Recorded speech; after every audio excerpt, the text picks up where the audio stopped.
Really? We wish you good luck. We wish you the Thank best. you. The show is fabulous. Thank you. And we're proud of you, as always. I'm having a good time. This little section of the show gives me an opportunity to ask both of you individually a question that we kind of dug around and wanted to find out something about you that you haven't answered 1,012 times. You have your own sound, obviously, but there are definite influences. And one gal said, Aretha Franklin. I know he's got to listen to Aretha Franklin. Wait, before you answer that question. Uh-huh. Who is your favorite female vocalist? I mean...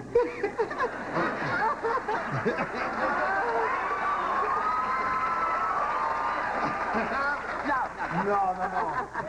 But it's a well-known, in all the interviews I do, they do ask that question. Yeah.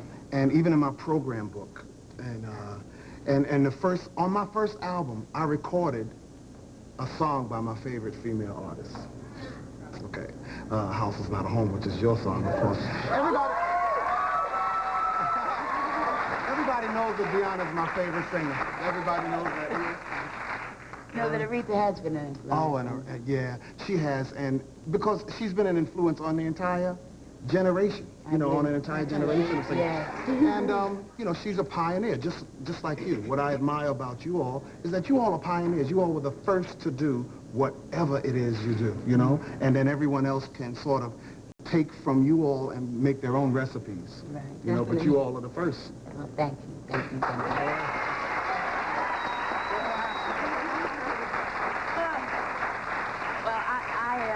With a great deal of pride, I'm going to ask you to do a song for me now that happens to be your latest single release. And one of the prettiest songs that I've heard in a long, long time. In fact, I wish I had recorded it before you did, but that's okay. Now I'm going to turn tables on you, and I'm going to record it after you've done it. Ladies and gentlemen, singing Here and Now.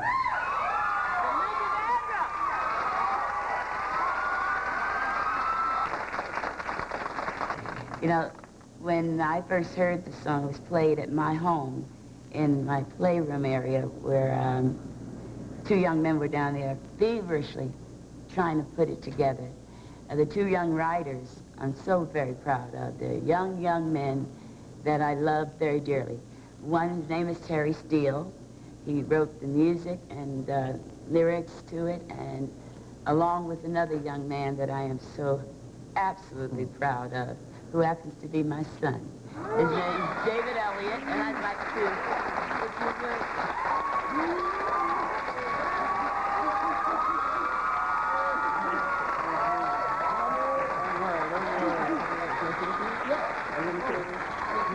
Well, I guess all I can tell you is that, this is definitely a mother's pride. I am just so proud of him. I really am.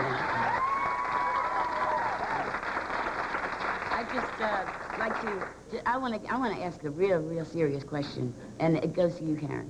Oh, okay. Yeah. I love your rendition of Superwoman. I don't think there's a better song that's ever been written to express a woman's point of view. And I know that you've had to have had some kind of questions or reactions from not only women. How do men react to this song? Gosh, I think men, they appreciate the song. Some of them are like, why did you come up with this song? My wife is like, she plays it all the time trying to give me hints. But it's not to put down men. It's just to stop and smell the roses. And because today, being a superwoman, we have to have our own careers, take care of the kids, be a wife, and it's hard. Yes, it is. You know what I'm saying? I know they all do. And not only do they know what you're talking about, I know, like me, I want to hear you sing it. Would you please? Oh, yes. Oh, definitely.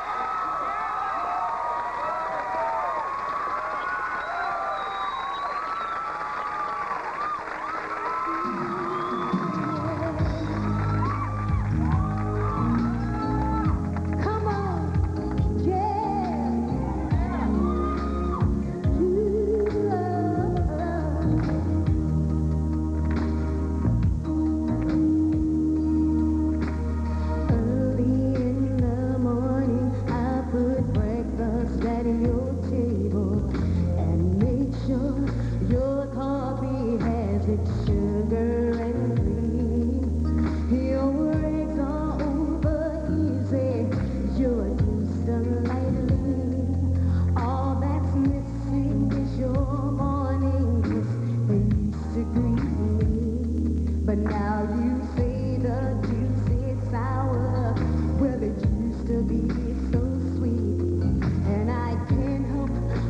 to wonder if you're talking about me.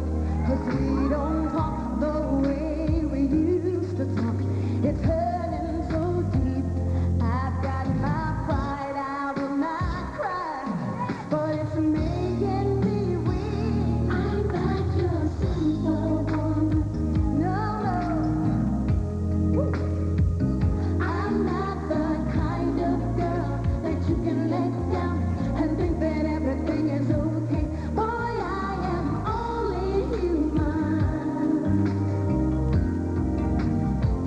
This girl needs more, yeah. No friends are talking up love from you to me. Oh, baby, won't you listen? I fought my way through the rush hour, trying to make it home just for you. I want to make sure your dinner will be right here waiting for you.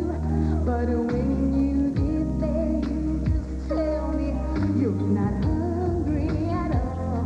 You said you'd rather read the paper and you don't want to talk. You'd like to think that I'm just crazy when I say that you changed. I'm convinced I know the problem. You don't love me the same. You're just going through the motions and you're not being fair. I got my fight.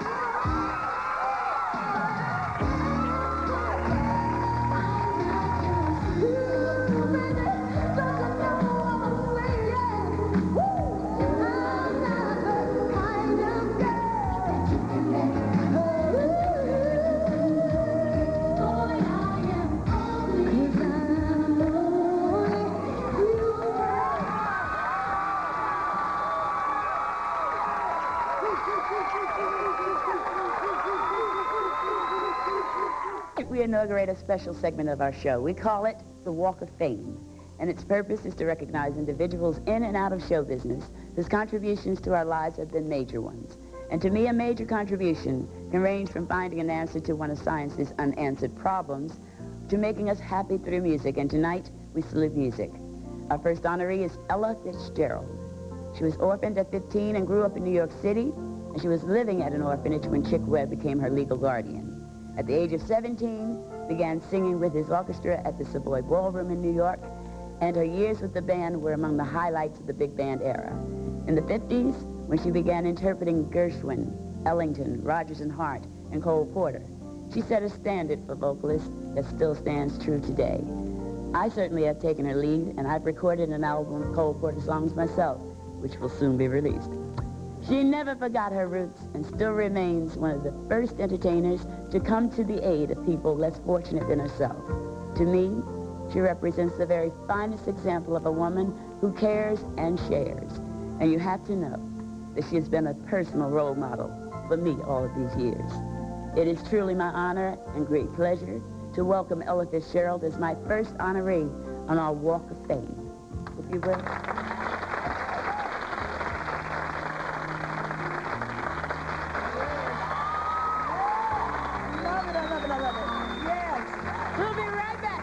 And I do want to thank my guests, Luther Vandross and Karyn White, for making it so very, very special. Having an old friend like Luther here certainly made it more comfortable, and meeting a new one like Karyn White made it totally complete. You know, I do believe that music brings us closer together, and tonight I know we helped to prove that. I know that in my life, I've made a lot of friends through music. I sure hope those of you watching will want me for a friend, because I already feel that all of you are mine. I look forward to seeing you next week. Good night.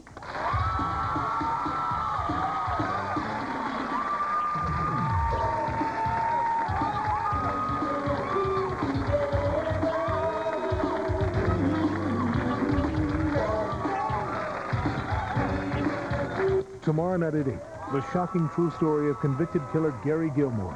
Don't miss Tommy Lee Jones and Rosanna Arquette in The Executioner's Song. Tomorrow night at 8 on Channel 11.